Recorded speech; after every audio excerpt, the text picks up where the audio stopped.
bodies were so important. The rotation and orbit of all that makes up our universe serves as a clock to map changes and transitions. This helped the ancients understand that the change of the heavenly bodies were a mirror to the changes of all existence. December 21st, 2012 is simply a natural transition from one form of energy to the next, the transcendental evolution of man. This date is what's known as 0 point. Our sun, as well as our planet Earth, is losing its magnetic field as the Earth is slowing in its rotation. All the while, its base resonant frequency, also known as the Schumann cavity resonance, is increasing in accordance with the predictable sequence of the Fibonacci theory. At a cellular level, our bodies respond to an electromagnetic pulse. The ancients called this the sacred circuit.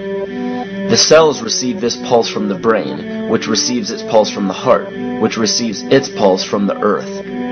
This pulse comes from the solar system, which from there comes from the galaxy, which ultimately comes from our entire universe. We literally share a pulse with all of existence. Yet another example of everything being one. For as long as scientists have been recording the Earth's pulse, it has remained at approximately 7.8 cycles per second. This was a constant fixed number until 1986 into 1987. It rapidly began increasing to about 9 cycles per second in 1996. So in one decade, it increased by about 2 cycles per second. By 2012, this pulse will be right around 13 cycles per second, just as the Fibonacci theory indicates. What does this mean for humanity? Just as cymatics has shown that higher frequencies result in more complex patterns, we are now experiencing the beginning of a major shift in both physical and spiritual vibration.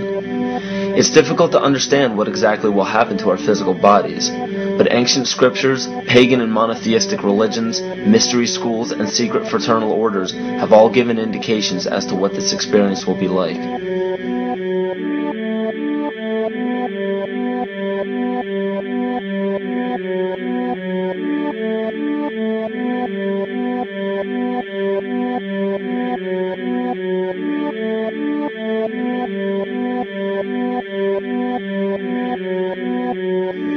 This will be the shift of the ages, the transcendental period of monumental changes to humanity. Those unprepared for this transition will likely not be able to cope with the rapid changes in the psyche. The only way to prepare for what is to come is what we have sought after for our entire lives: truth. Not the truth about governments, commerce, religions, terrorism, or anything external, but the truth within ourselves, within our psyche and our shadow self. Especially in Western cultures, we are taught that being normal means only being happy and never sad, only loving and never angry, only forgiving and never jealous. This sounds plausible, but it is not. We are not meant to repress any negative emotions because it causes imbalance. To conquer our emotions, we must embrace them, not fight them. We must acknowledge them and allow them to serve their purpose as we learn from them. The ancient Essene culture left teachings dating back about 6,000 years. They taught that our relationships with one another, with the universe, and with situations and events are mirrors of the parts of our psyche that need to be cleansed. Author Greg Braden beautifully explains this entire segment at great length in his work.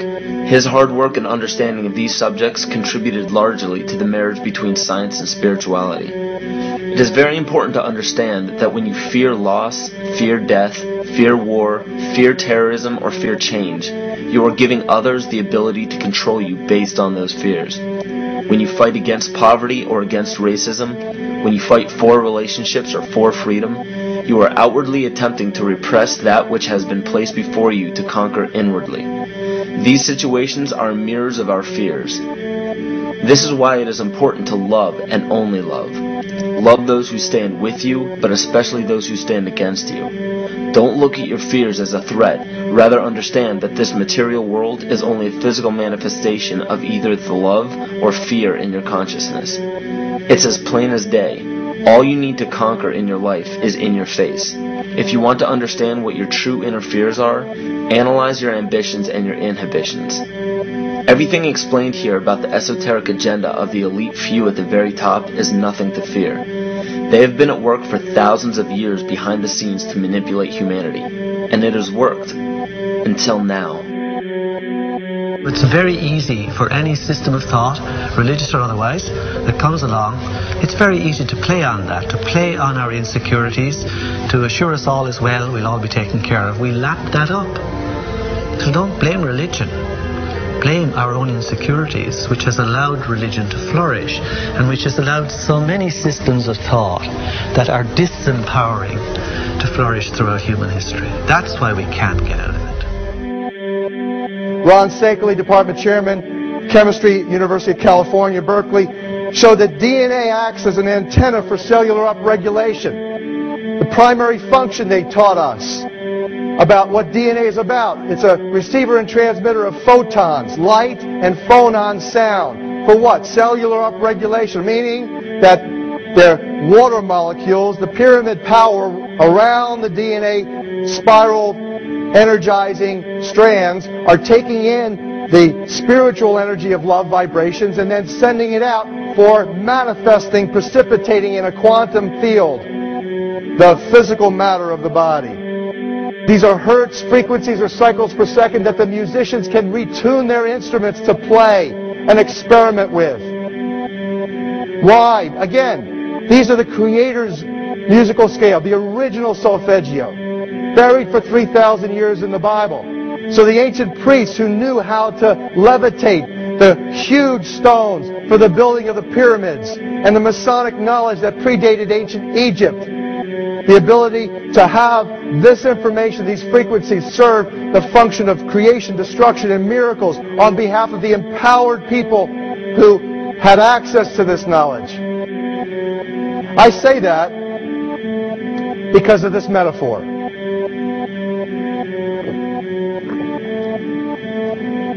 This is the difference between the power of our Creator and anything else, particularly evil.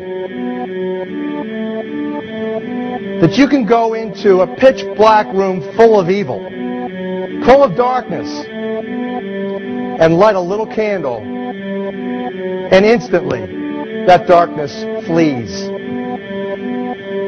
But you can't do the opposite. You can't go into a well-lit room full of truth and wisdom and righteousness and joy and health and harmony with the universal power. And you can't take any amount of darkness and go into that well-lit room and have any effect whatsoever. That is the metaphor which I frequently think of when I think that I'm not empowered. It is the greatest lesson for me, and I think for everybody else, to know that we're on the winning side and that we win in the end. As you are watching this, understand that it is not a fight to be fought. It is not a war to be waged.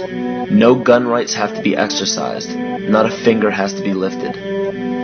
Most people wonder how one person can make a difference. They ask that if all this is so simple and this information is available, why hasn't someone else conquered their fears and changed the world for everyone else? This is the most difficult and beautiful conundrum to our lives.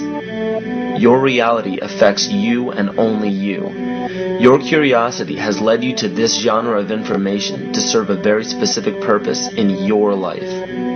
To understand visually how the universe is truly a hologram, a math professor at Yale University developed a formula that is plugged into a computer program. Named after him, the Mandelbrot set shows a seemingly disorganized pattern. But no matter how far you zoom into the design, you will always find the same pattern within the whole pattern. Each fractal, broken down infinitely, will always reflect the whole. When one fractal changes its pattern, the sum total of the whole pattern changes along with it. This exemplifies that the whole world does not need to be awoken. There is no race to inform the 6 billion people on this planet of this message. It is only important that you, personally, learn to conquer your innermost fears and learn to love.